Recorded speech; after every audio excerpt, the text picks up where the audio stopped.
It's been 10 years since I had surgery to remove prostate cancer from my body. And today we're going to find out how it all turned out. Well, hello, everybody. I'd like to welcome you to the third season of my podcast and video channel for Mark's Prostate Cancer Experience. I'm Mark, and this is actually a special season 3 beginning because 10 years ago, almost to the day, and that's November 9th, 2015, I went into surgery to have my prostate removed and hopefully along with it, remove the prostate cancer. And today I'm going to talk about what that journey was like. I guess I'll start off this broadcast with saying 10 years later, I am still cancer free. There were a few bumps along the road, which I'm going to talk about. And if you've listened to my previous podcasts and seen my other videos, you will have seen what some of these steps look like, but I'm going to go over them again today. And it's been a few months since I put out any type of content online. And I want to thank those of you who keep watching the YouTubes and listening to the podcast. If I can help any of you navigate this disease, then it is absolutely my pleasure to do so because I've learned a lot along the way. We thankfully have AI like ChatGPT and Grok available to us to help answer some of the questions we didn't really have answers for 10 years ago. But if any of you are newly diagnosed or have had prostate cancer or are living with some of the after effects, hopefully the messages that I bring across are helpful and useful to you. And I'm not a doctor. I can't speak from a medical perspective, but I can tell you my personal experience. And I've also been very fortunate to have spoken to hundreds, if not thousands, of men over the years to hear their stories and their experiences as well. So let me back up a little bit. Back to 2015, I had a rising PSA. And when I hit the low fours, 4.2, 4.3, I believe, that was sort of the sign. I was 51 years old, but it was a little higher than where I wanted to be. And so I had a biopsy, which came back positive of prostate cancer. And then I subsequently had my prostate removed, as I said, November 2015. And it is amazing how the knowledge that's out there about prostate cancer and what to expect and how to deal with it and whether to have surgery or have radiation or do nothing at all, the message has changed somewhat. The end result is still the same. If you have prostate cancer and if it gets aggressive, there's a very good chance it will kill you. So I can't say anything more plainly than that. So, the number one rule is if you have this disease, you want to manage it best you can. And if you're young enough and if the disease is early enough, then just remove it from the body so it will disappear forever and you never have to deal with it again in many cases. So I had surgery. The surgery itself was not quite what I expected. It was actually better than expected. I didn't really have a lot of data to work on. When you speak to the doctors, they give you a very medical rendition of what to expect. I didn't really have online channels to speak to people. So I went into it pretty cold, but very optimistic. And the two things that I did going into surgery, number one, I made sure that my body was in shape. I took off some weight. I worked quite extensively on my midsection with a trainer just to make sure that my insides and all those muscles were prepared for surgery. But I took a very positive mental attitude to prostate cancer as well. When you're 51 years old or at any age for that matter, and somebody tells you have cancer, your mind immediately goes to the worst possible place. And the fortunate thing with prostate cancer is that in many cases, it is curable. It's not always a death sentence. It's not always fatal. Well, it can be fatal if you don't treat it and it gets aggressive. But for the most part, if you catch it early enough and you deal with it early enough, then there's a very good chance it will not change your life's outcome. And that's what's really important here, is to not let prostate cancer be the disease that ends your life. And, if you pass on down the road and you have a little bit of prostate cancer that's growing, that's fine. It's a very slow moving disease. So prostate cancer, when it's detected, it can get very aggressive very quickly, or it can last years, even decades, before it gets dangerous.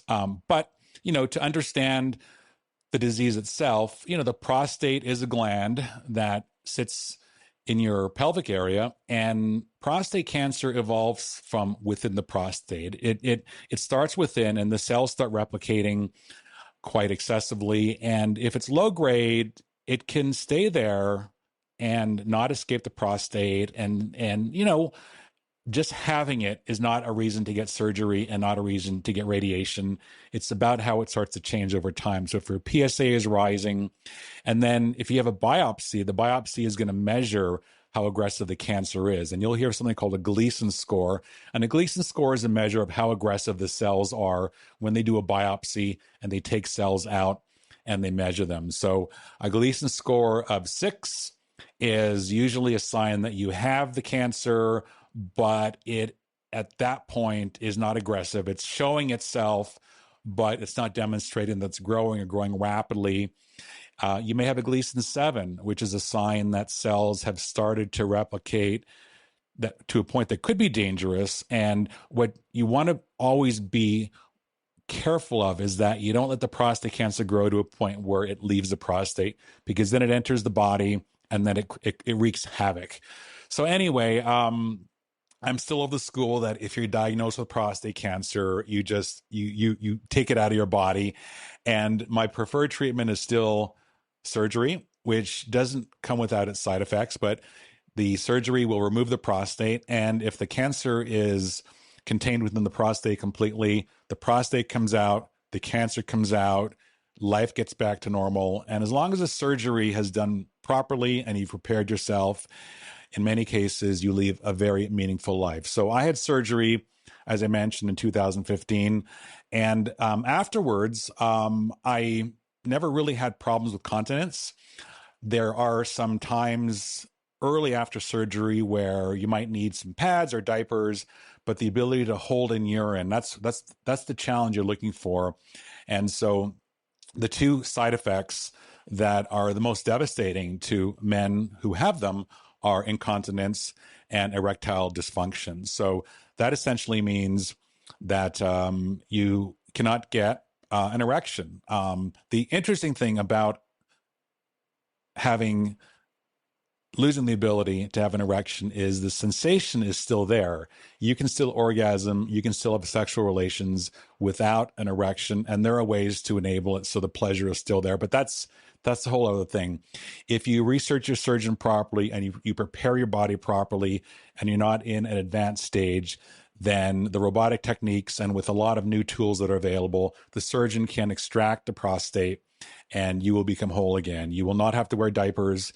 You'll be able to get an erection and you'll enjoy a very meaningful life. Now, a lot of men that I speak to have not had that great of an experience. And so if you're listening to this or watching this and you're newly diagnosed with prostate cancer and you haven't had surgery, then you can't walk into it with the assumption that things are going to turn out to be the worst they can. It's interesting because a lot of the men that I speak to that have had complications from surgery didn't follow doctor instructions, didn't get their body into shape for surgery.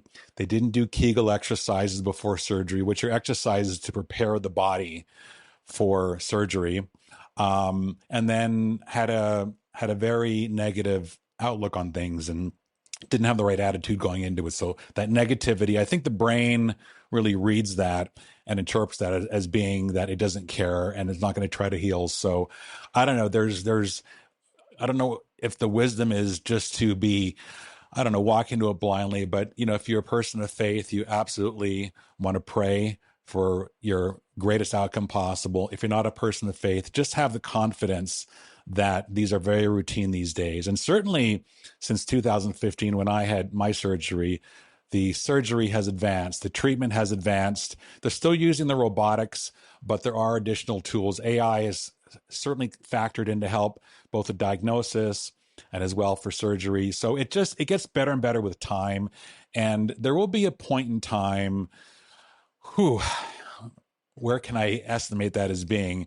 I'm recording this in 2025. I'd say by 2030, surgery will no longer be necessary. And the reason being is we're going to have diagnostic tools and treatment tools that will be able to spot treat the cancer to such a point where it just never recurs, or take on a whack-a-mole approach where you address the cancer as it arises with AI tools helping to sort of navigate where these cancer cells are. So basically, you're knocking it out anywhere in your prostate before it can get to a point where it starts to spread. So that's where I believe we're going to get to in the next 5 years. But we're not there yet. So if you're diagnosed, you have to treat it. So I'm 10 years later now. And so it wasn't without its challenges in that when my prostate was removed, the pathology report, which is the report of the prostate tissue after surgery, they put it under a microscope, they treat it with chemicals just to assess where the cancer was and how the surgery went. And you'll hear of a positive margin, and that is when they found cancer on the edge of the prostate. So they removed the prostate, and with that, most of the cancer, but there was some cancer along the edge that maybe could have remained in the prostate bed. Because when you remove the prostate, if the prostate itself, it's attached to the body, and if the cancer is right there, some of it may survive. And sometimes it goes dormant. Other times it activates right away, but it's up to you and your doctors to kind of observe that. But I had a positive margin, which resulted 7 years later, almost 8 years later, into some cells starting to regrow again, and my PSA started to rise. And it was very slow. If you have a quick PSA rise, you want to treat it as quickly as you can. It took me many, many years for that prostate for those cancer cells to start reactivating. And so what I did is I went through a series of radiation treatments, and that was a year and a half ago. So I'm a year and a half now post-radiation. I'm getting tested PSA every 3 months, and it has not recurred. And so my assumption is after 10 years, I have finally put this to bed. And if that's not the case, we'll deal with it down the road. But as far as I'm concerned now, I'm cured for life. And that's how I conduct myself and moving forward. So the radiation itself was not a horrible activity. And I have some videos from last year about the radiation. But it is interesting that 10 years later, I'm not worrying about prostate cancer. And a lot of times when you are diagnosed, you'll see some research online where you compare the grade of your prostate cancer with your age, et cetera. And sometimes you see statistics like, your 5-year survival rate is this, or your 3-year survival rate is that. And that's just terrifying because it makes it seem like you've got 5 years to live before this really kind of clobbers you to death. And I just, one thing about medical data, when you read it, medical data is always assessed over a large number of people. So each of us is different. Each of us will have a different result. Some of us, unfortunately, may see a more aggressive occurrence or recurrence of prostate cancer, whereas others, it may be much more benign. So the best advice I can give you is to always assume that your situation is going to be unique. But I think what's really important is the awareness that this is a disease. I believe it's still the number 2 killer of men in the United States, if not around the world. There's a higher incidence of prostate cancer in Black men versus other types of men. And so, if you're Black, then you want to really kind of pay some attention and get tested early. But I would say anybody from, I'd probably say 45 years and onwards should start to test their PSA at least once a year. And if you have a PSA that's above 4.0 at any age, it's really a time to start to pay attention and to really start to look into it. But I think some of the takeaways here, as I mentioned earlier, is that don't take a diagnosis as being a death sentence. And it's very unusual. It's very rare these days that someone who gets prostate cancer and addresses it and deals it dies from the disease, because there are so many ways to treat it. And even in the worst of scenarios, let's say you have surgery and it comes back. Let's say you have radiation and it comes back. The hormone treatments that are available now are so much more easier to tolerate and will actually stop the disease dead in its tracks until the rest of your life. So that's actually very good news. And the other thing is, what they're also finding is that with these hormone treatments, and those of you that have been on Lupron or other ADTs have seen that there can be significant side effects, but it's also possible for someone who's on these for life. You take a holiday, so you're on the hormones for a year, and then you can take 6 months or a year off, where all the side effects subside and you kind of get back to where you were and things like that. So there's no bad outcome unless you want to make it so. And I started these broadcasts. Well, actually, I think my first YouTube was 10 years ago. And the reason I started this channel was to document my own experience, which I expected to be very favorable, and it was. And so through that process, living through my eyes and living through my experiences, help you understand what your journey may be like as well. I get a lot of comments. I get emails. When I can, I take phone calls to help others. It is amazing to me that even today, there are a lot of men who are just absolutely terrified by prostate cancer. So one of my missions is to ensure that you can find the resources you need, both sort of medical resources and maybe mental health resources as well, because I'm very fortunate. I have a life partner who was there with me from the beginning. I have someone who I love, someone who loves me, and I have a great family as well. So the family support is amazing. It's an amazing thing to have, but not everyone does have that. Some of you may be alone out there. Some of you may not have family. And so those are a little more challenging. And that's where support groups can really come in. Like I said, those of you who are men of faith, I think having faith is absolutely instrumental in really addressing and having people to talk to. But the worst thing you can do, I think, is to not talk about it and to just dwell on it and just worry about it. So the different resources that are there, I think, are incredible. So I've spoken forever about having at some point, and maybe one of my 2026 goals will be to have some type of online, not a TV show, but I can do things in YouTube where I can go live and you guys can come in either on phone or even on camera and ask questions and share your own experiences. So it's kind of like an online meeting where we're all talking and meeting each other. So I think that's something that I'm going to look into. The technology is certainly there to kind of help it. But in the meantime, the support groups are there. I have an amazing Facebook group called the same thing as this channel, Mark's Prostate Cancer Experience. You can join that up. You can ask any question. There are no questions that are off the table. We talk about erectile function. We talk about sex. We talk about relationships.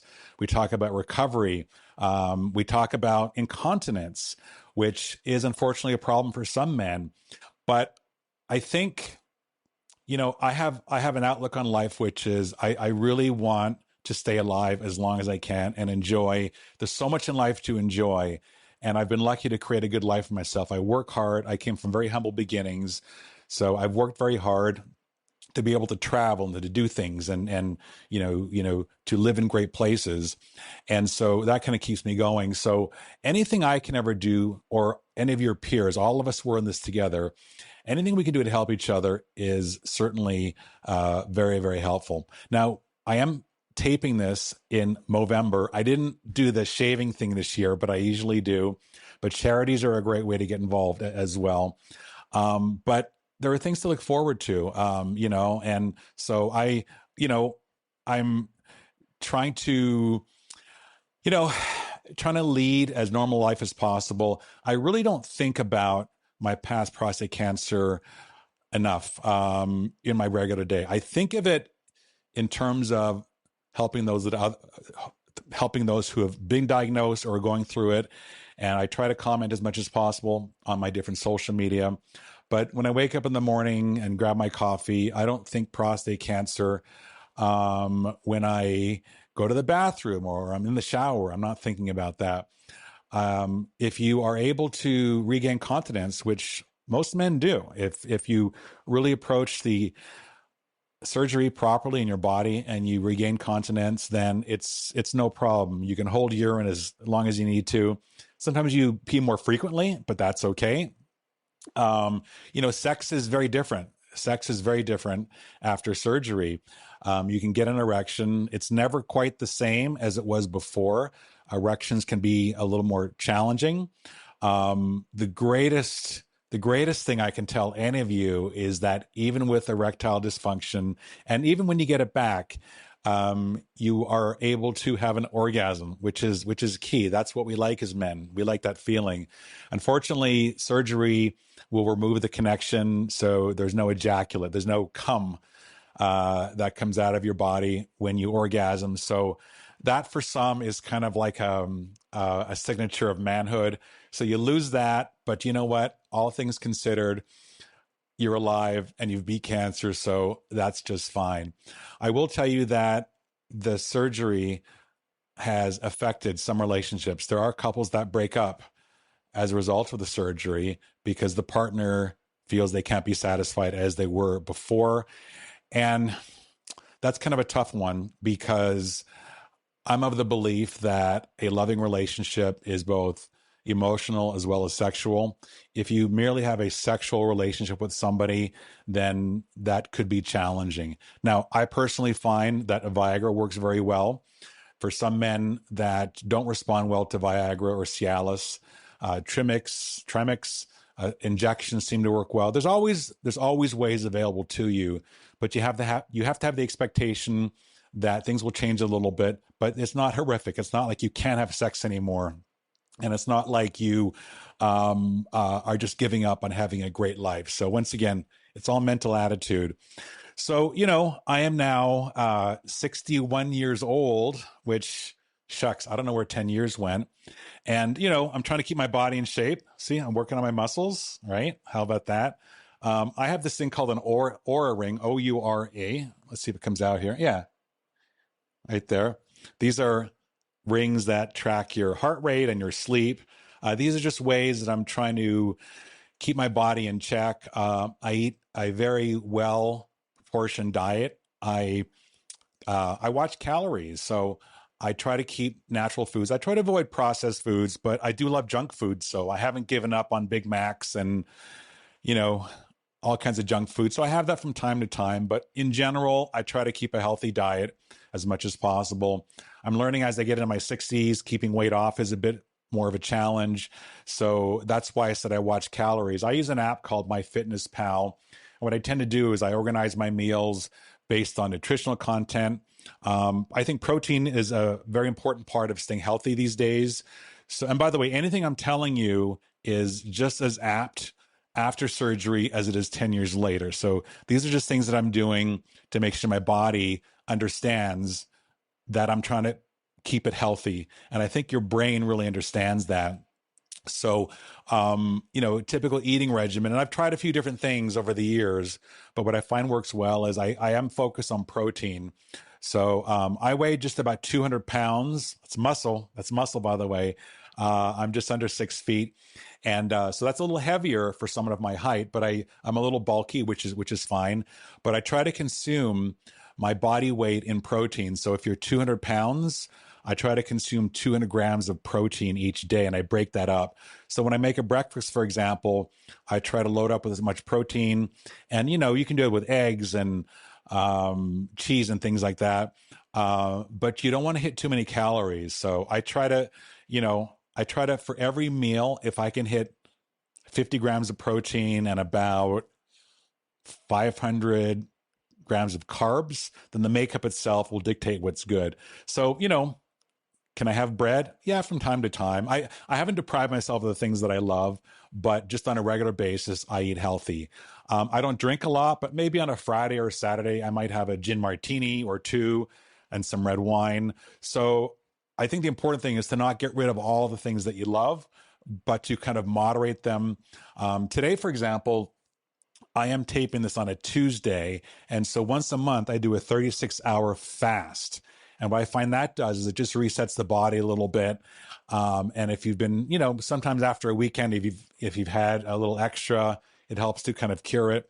And then when I'm on a fast, I drink a couple of these and I use electrolytes. I put electrolytes in water, and you can have coffee, you can have diet soda. But what you'll find is after the fast, you start eating again, and your body just has this cleansing feeling to it, which is just amazing. So these are all just the things that I'm doing. And that's why, 10 years later on this anniversary, this is just something that I find to be very important. Let's see, what else have I maybe not figured out? Well, in terms of treatment, yes, let me talk about treatment. So 10 years ago, I would have told you that the moment you're diagnosed, have the surgery, rip it out, be done with it. And that's true in some cases. But I am finding, as I talk to men that have opted to have radiation instead of surgery, that the outcome, now this is not scientific, this is just from me talking to people, but the outcome from radiation, assuming that your prostate cancer is low grade, and what do I mean by low grade? I would say Gleason 7, Gleason 6. I'm not a doctor. I have to say this over and over again. But if you're Gleason 6, they suggest you wait. You don't have to wait, but Gleason 6, you could stay Gleason 6 for 20 years. And in Gleason 6, the prostate cancer is alive, but it's within the prostate and it's not progressing. So that's just fine. But if you're Gleason 6 or 7 and want to get treatment, surgery is just, I think it's still the gold standard. But if you really don't want surgery, you might think of radiation. The radiation techniques have really evolved. And, and a lot of these have sort of computers and AIs sort of helping to assess the effectiveness. So you could have radiation.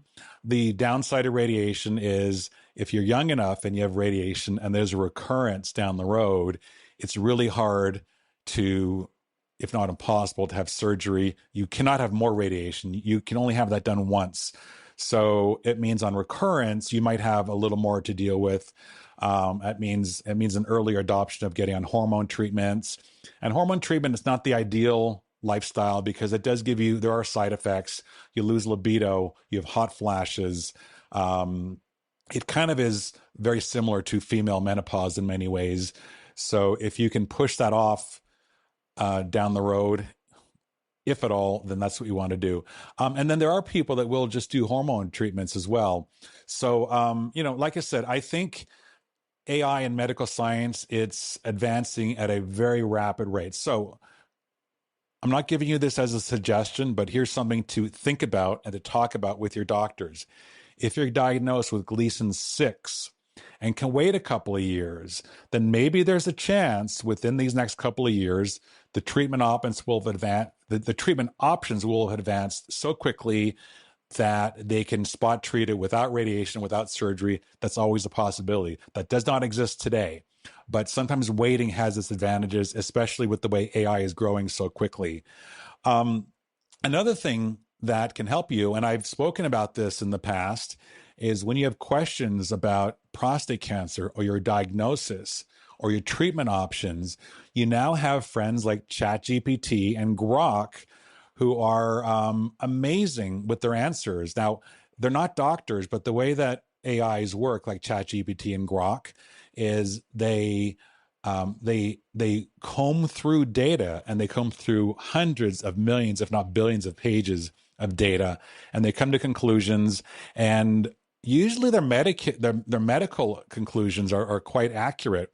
I would never replace a doctor with AI, but if you have questions, you can go to ChatGPT or Grok and ask these questions and then take the results and share them with your doctor to see if your doctor shares in those results. And when it comes to prostate cancer, I would deal with a medical oncologist or a urological oncologist, which is a urology specialist specialized in cancer treatments. So I prefer for medical, I prefer using Grok, and Grok is the AI chat tool that comes under X, which is Twitter. And I like the way it processes results, but ChatGPT is also very good. And there's Perplexity. There's a few other ones there as well. But I usually ask medical questions to Grok, and I get very good answers. And as a matter of fact, I took my pathology report from my surgery and I fed it into Grok, and I asked it to read it to me and tell me what it thinks. And it came back with an amazing summary of what the pathology report indicated. And so sometimes when you get medical results, even when I do lab work, which I do every 3 months, I take the lab report from Quest and I feed it into Grok and I say, Grok, what do you think of this? Knowing that I had prostate cancer, and are there any indications here of things that I should be looking at? And it'll come back with some very great information. Usually the result is, no, your blood work looks great. I can't see anything that's traced to this and that. But I think down the road, what's going to happen is they're going to find connections between things in your blood, maybe, or conditions, or even DNA. I happen to have found in my DNA, there is a marker for prostate cancer, which I found through 23andMe. So I found my DNA made me predisposed to prostate cancer. And I haven't mentioned this before, but I have a close family member who also was diagnosed with prostate cancer. So we obviously share that same gene. So there is some stuff in your DNA. But just because you have the marker for prostate cancer doesn't mean you're going to get it. I also have a marker for Alzheimer's. And so far, my memory is pretty good. But if I start forgetting things, that's the reason why. So, these are things that are just all important to know about and to hear about. What's nice also when you use Grok or ChatGPT, it's very easy to kind of get sucked into that rabbit hole where you can spend hours and hours there. But the nice thing is they have a conversational mode. So if you don't have someone to speak to and you want a friendly voice, you can go into ChatGPT or into Grok and tell it to use the microphone instead. And you can speak to it like a normal person. So you can ask it about fears that you have. And it's very good at coming back. But like I said, it's still an AI. Any AI is prone to error. So whatever it brings back to you, always take that as being sort of a high-level assessment, but don't take it as being the final factual answer. You always want to cross-check that with a professional, a human being. The doctors aren't going anywhere, but I know doctors use AI now to help them in their assessments. But I think what's going to happen is as research continues, not just with prostate cancer, but with a lot of different diseases, your entire metabolical,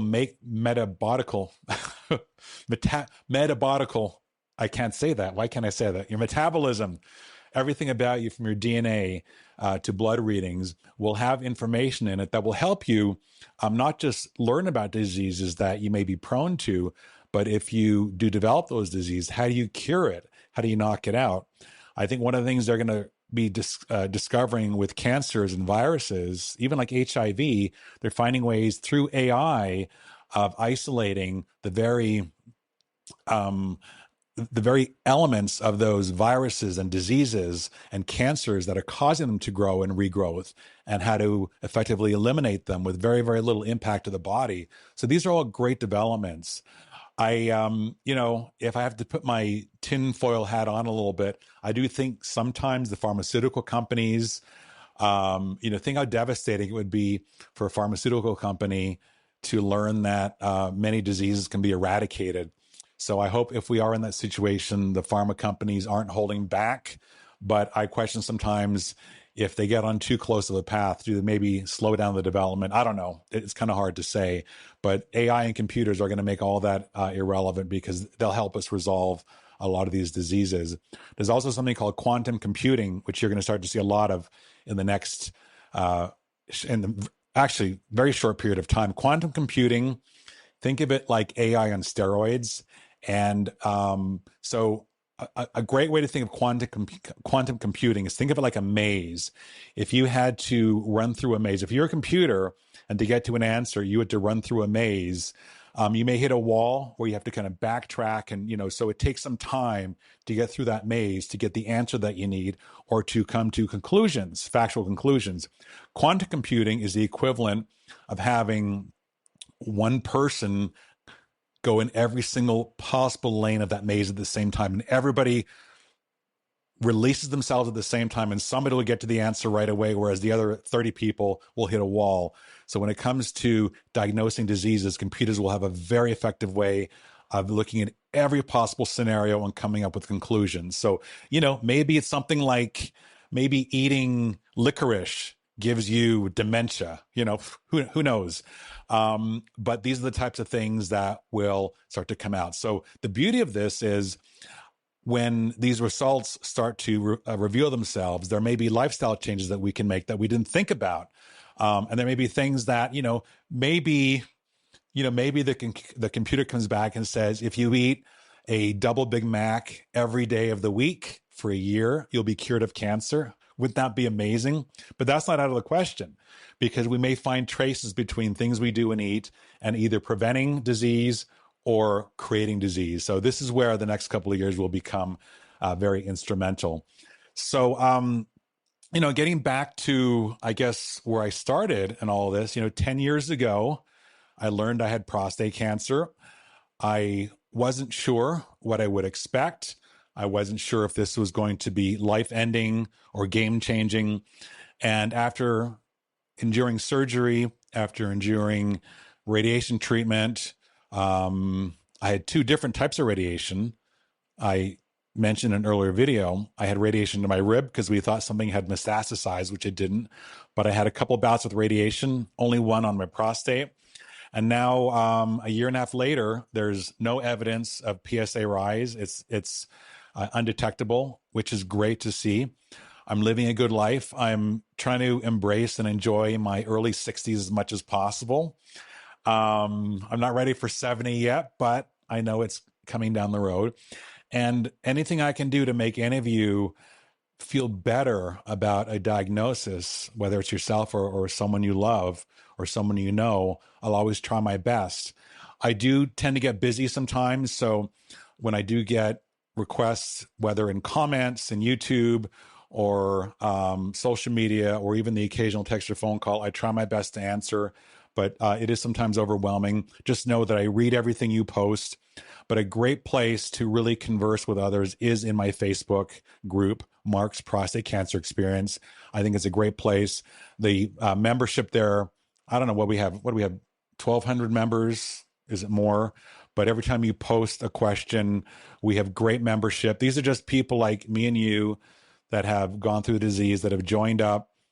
Everything I do is free. There's no cost to any of this, that have joined up. And then when you have a question, they may have an answer to help you with. So as an example, I never did injections, penile injections for erections, but a lot of our membership has, and they can tell you what the treatments are like. A lot of the men that do injections swear by it. But, if you are fortunate enough and prepare yourself, then erectile function will be something that is very minimal at first. From surgery till my first full erection was about 3 months, I think. For some men, it's a year. For some people, it's longer. But it took me a full year before I felt completely healed. I would have the occasional accident where I peed in my pants. 10 years later, every now and then, if I'm working hard at the gym, I might get a little squirt here and there, but it's not incontinence. I don't have issues with that. You do find a lot of times, even when your continence is not an issue anymore, you might leak a little bit here and there. So you might find your underwear has a little bit of yellow staining here and there, but it's nothing horrific. It's just something you deal with. And you don't let it affect your life. So welcome to season 3 of Mark's Prostate Cancer Experience. I'm going to try to expand as much as possible. And I said this last year. I said I would get some guest speakers. I would try to bring in some topics. What I'm going to probably do as we get into the holiday season and into the new year, I'm probably going to be doing some research into how treatment has evolved or how treatment has improved, and maybe give you guys some extra hope for those of you that have not had treatment yet, or maybe recovery treatment. Maybe there are ways where incontinence or erectile function comes back a little bit easier, whether it's medication or different techniques. Sometimes there's lasers that computers are guiding that might help. I don't know exactly where all that's at. But I do want to wish the best to all of you. I'm thinking about, I don't know many of you personally, but I do feel your energy. Somehow I feel the energy of everyone out there who is suffering from this disease. And I try to channel that and really try to help help the effect be as minimal and as mitigated as possible. So until next time, I really thank you for watching or listening, and we'll stay on top of this, and you'll be just fine, I promise.